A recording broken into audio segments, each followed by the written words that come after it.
कर रहे हैं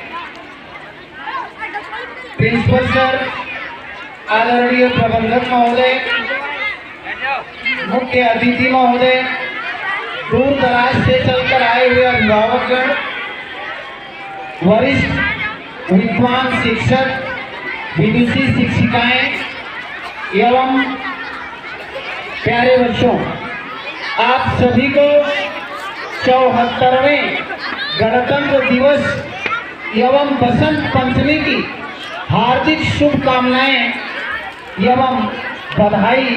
इन शब्दों में पग पग में फूल खिले, पग पग में फूल खिले, खुशी आपको इतनी मिले, ना हो कभी दुखों का सामना, ना हो कभी दुखों का सामना, ऐसी है मेरी शुभकामना, ऐसी है मेरी शुभकामना। यद्यपि हमारे द्वारा आपको बराबर इस संदर्भ में बताया जाता रहा है और आज पुनः मुझे मौका मिला है, इसलिए मैं पुनः प्रकाश डालना चाहूँगा।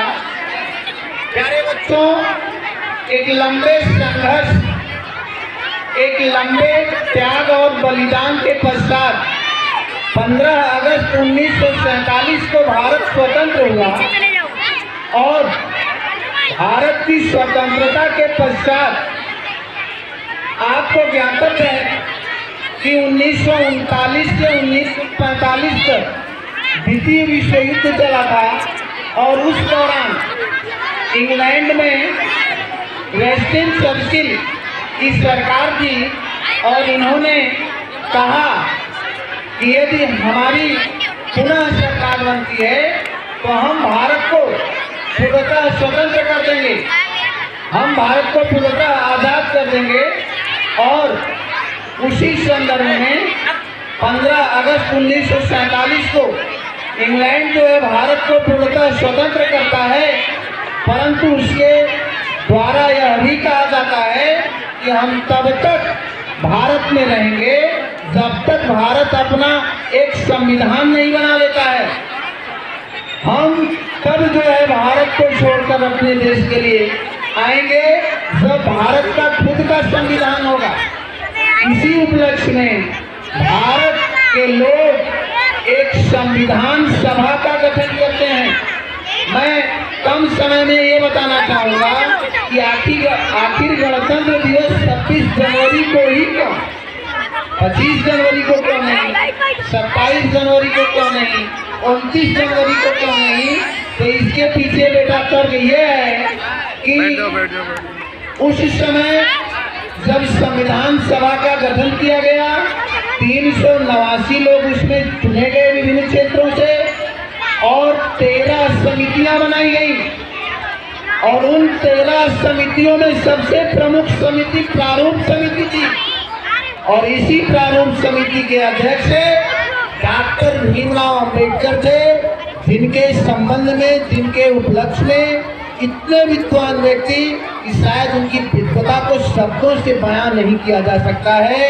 यही डॉक्टर भीमराव अंबेडकर प्रारूप समिति के अध्यक्ष थे और आप जानते हैं कि अस्थायी अध्यक्ष डॉक्टर राजेंद्र प्रसाद को चुना गया और अस्थायी अध्यक्ष डॉक्टर सच्चिदानंद को चुना गया। तो 114 दिन बहस चली संविधान के प्रारूप पर और कुल 2 वर्ष 11 महीना 18 दिन संविधान को बनने में लगा। इस प्रकार से हमारा संविधान 26 नवंबर 1949 को बनकर तैयार हो गया। अब ये 3 तिथियां ध्यान में रखने योग्य हैं, 15 अगस्त 1947, 26 नवंबर 1949 और एक तिथि आज वाली 26 जनवरी 1950। तो गणतंत्र दिवस 26 जनवरी को ही क्यों? तो इस संदर्भ में हमारा तर्क ये है कि बेटा कांग्रेस के अधिवेशन हुआ करते थे, तो उसी में एक अधिवेशन दिसंबर 1929 का हुआ था, लाहौर के रावी नदी के तट पर अध्यक्षता किया था पंडित जवाहरलाल नेहरू ने। तो बड़ी प्रासंगिक बात यह है कि दिसंबर 1929 में रावी नदी के तट पर कांग्रेस का अधिवेशन चल रहा था और पंडित जवाहरलाल नेहरू ने ये बात कह डाली कि अभी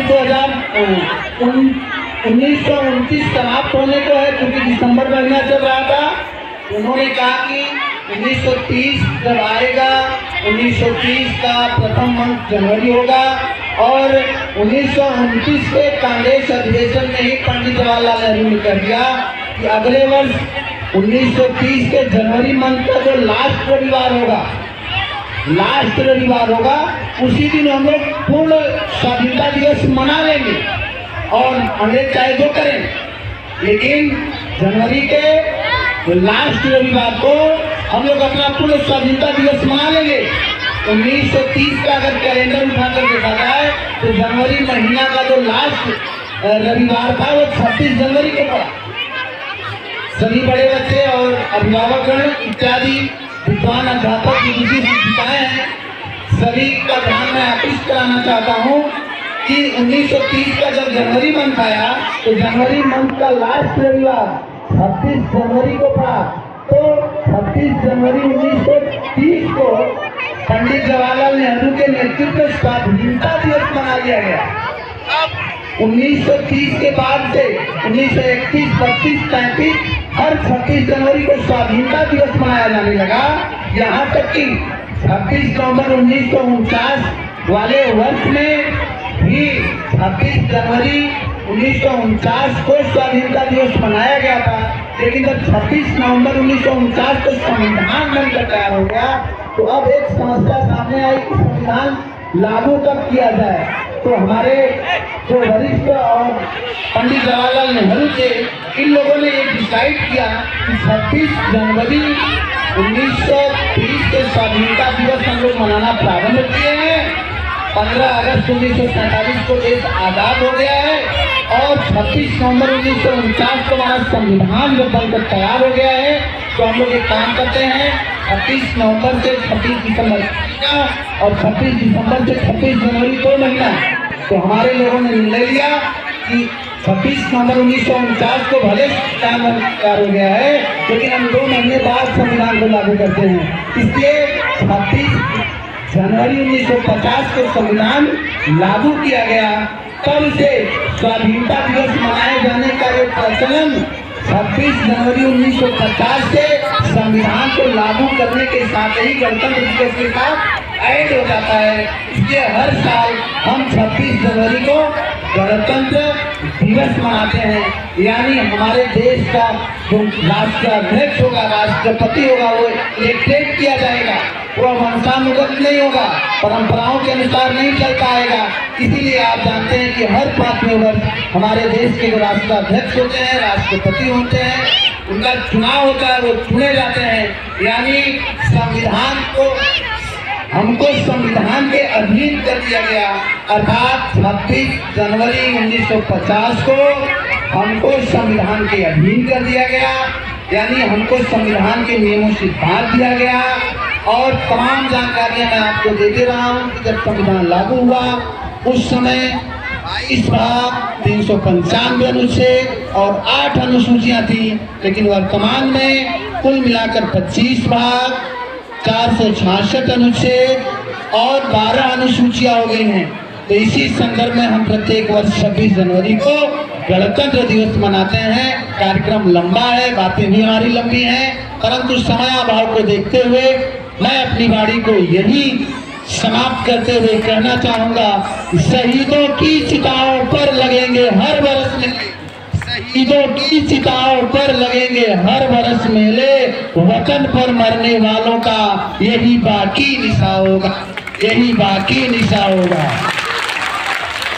धारा नहीं जो भावों से बहती जिसमें रसदार नहीं, धारा नहीं जो भावों से बहती जिसमें रसदार नहीं, वह हृदय नहीं पत्थर है जिसमें स्वदेश का प्यार नहीं, जिसमें स्वदेश का प्यार नहीं।